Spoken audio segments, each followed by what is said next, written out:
خليني أسألك سؤال صريح. عمرك في يوم قعدت مع نفسك وسألتها هو أنا بعمل إيه في حياتي؟ بتصحى من النوم، تاكل، تروح شغلك أو جامعتك، ترجع تتفرج على أي حاجة وتنام، وتيجي تاني يوم تعيد نفس الروتين، وبعد شهور تكتشف إن الوقت بيجري ومفيش أي جديد. طب ليه ده بيحصل؟ لأن معظمنا عايش من غير هدف واضح، يعني زي واحد طالع على أتوبيس بس مش عارف هو رايح فين، فطبيعي ينزل في أي محطة وخلاص. اللي هقولهولك في الفيديو ده مش كلام كتب، دي خطوات عملية تخليك تكتب هدفك وتعرف تحققه من غير ما تحس إنك تايه. فلو أنت من الناس اللي تعبت من العك والدوخة وعايز تلاقي طريقك، ركز معايا في الفيديو ده وهتطلع برؤية مختلفة جدا عن حياتك. أول خطوة، كتابة الهدف. أول غلطة بيعملها 90% من الناس إنهم بيقولوا أنا عايز أعمل كذا وخلاص، لكن مفيش ورقة، مفيش كتابة، مفيش أي حاجة. الكتابة ليها قوة غريبة، دماغك لما تكتب حاجة بتترسخ في اللاواعي أكتر.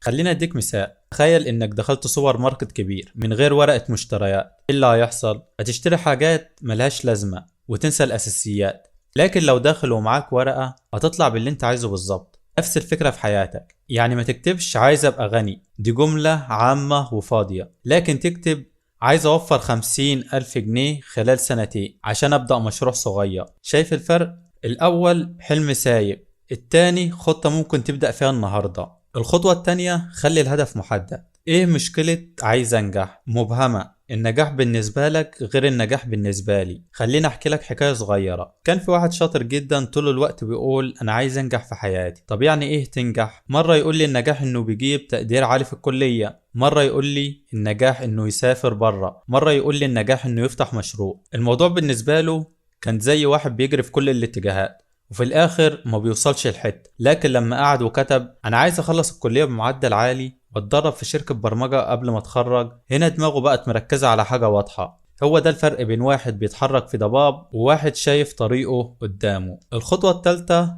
قسم الهدف لخطوات. اللي بيدمر اي حد هو انه يشوف الهدف قدامه كجبل ضخم، زي واحد يبص من تحت برج القاهرة ويقول مستحيل اطلع لفوق، لكن الحقيقة البرج ده معمول من طوب صغير فوق بعض. خلينا اديك مثال عملي. انت نفسك تتعلم انجليزي، لو بصيت على الهدف مرة واحدة اتكلم انجليزي بطلاقة، ممكن تحبط وتسيب الفكرة. لكن لو قسمته، اول شهر تخلص كورس مجاني على اليوتيوب، الشهر اللي بعده تبدأ تحفظ 10 كلمات يوميا، بعدها تدخل جروب واتساب تتكلم مع الناس، بعد 6 شهور تبدأ تشوف افلام من غير ترجمة، بعد سنة تعمل انترفيو وهمي وتسجله. كده الطريق بان قدامك، وكل خطوة صغيرة هتخليك اقرب. الخطوة الرابعة، اربط الهدف بسبب قوي. بص، السؤال هنا مش ايه هدفك، السؤال هو ليه عايز تحقق الهدف ده. لو السبب ضعيف هتقع من اول مطب. واحد عايز يخس عشان صحابه ما بيبطلوش ضحك عليه، هيمشي اسبوعين دايت وبعدها يزهق. ليه؟ لان السبب مش نابع من جواه. لكن واحد تاني عايز يخس عشان يتجوز وهو واثق في نفسه، او عشان يلعب مع اولاده وهو عنده 40 سنة من غير ما يتعب، ده لما يجيله احباط يفتكر السبب الحقيقي فيقوم يكمل. السبب هو البنزين اللي بيشغل عربية هدفك، لو البنزين خلص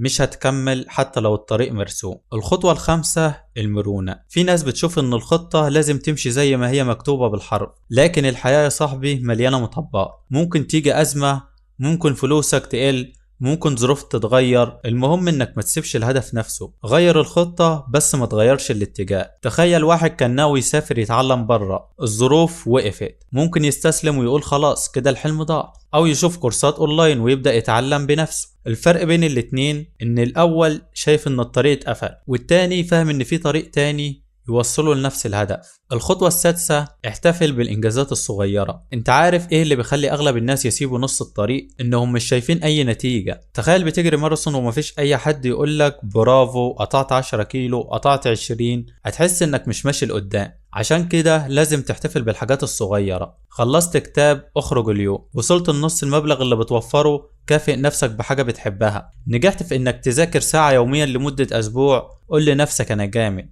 الدماغ بتحب المكافآت، وكل ما تكافئ نفسك هتشجعها تكمل. الخطوة السابعة، شارك هدفك. لو خبيت الهدف لنفسك دماغك هتقولك مفيش حد شايفني، يبقى عادي لو قصرت. لكن لو حكيت لاصحابك او كتبت الهدف على ورقة وحطيتها على المراية، كل يوم هتشوفها وتفتكر. ده غير انك ممكن تلاقي دعم، صاحبك يشجعك او حتى يذكرك لو كسلت. الإنسان ساعات محتاج حد يسأله عملت إيه في هدفك اللي قلت عليه. السؤال ده ممكن يديك دفعة رهيبة. طيب دلوقتي إيه الخطوة اللي المفروض تعملها بعد الفيديو ده؟ سهلة جدا.